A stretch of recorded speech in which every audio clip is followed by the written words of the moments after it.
The presidential inauguration is an important feature in a year in which South Africa is marking 30 years of freedom under the theme 30 years of democracy, partnership and growth, which is also the theme of the inauguration.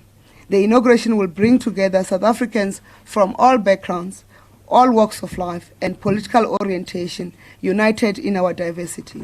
A clear indication that it's all systems go for the presidential inauguration this coming week. The South African National Defence Force will perform the ceremonial elements of the inauguration as they pledge their allegiance to both the Republic and the Commander-in-Chief. The ceremonial elements will include, amongst others, a 21-gun salute, a salute flight by the South African Air Force, the inspection of the South African National Defence Force battalions, a battalion march past, and a mast fly past, which will include the South African Airways. The newly sworn-in President of the Republic will deliver his inaugural address. Law enforcement agencies will also ensure that the ceremony proceeds without a glitch.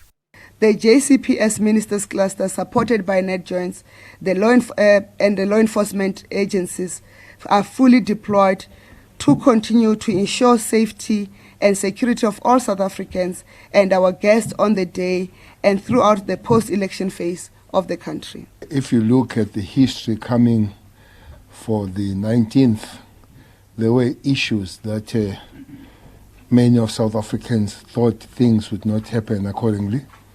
There were some few threats of the elections not taking place. There were some few threats where the announcement would not be made. There were some few threats when the parliament would not sit. And all those things happened accordingly and planned. This one also will happen accordingly as planned. A number of national and foreign guests, including heads of states and government, are expected to attend. Invitations have been sent out to a number of heads of state and leaders of government, and we've been receiving responses. Part of the challenge is that we indicated that we are inviting, it would be in a particular period. We now will convey the date as has been set out by Minister Ntshavheni.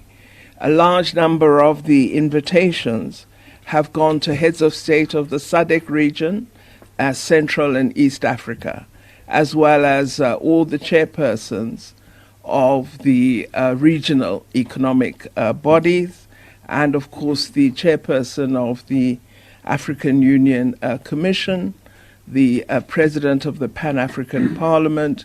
So those would be the invited guests. Meanwhile, some of South Africa's key trading partners like the US, Russia, international organizations and the neighboring countries have sent messages of support as the country's President-elect Cyril Ramaphosa has been re-elected. Khumalo, SABC News, Pretoria.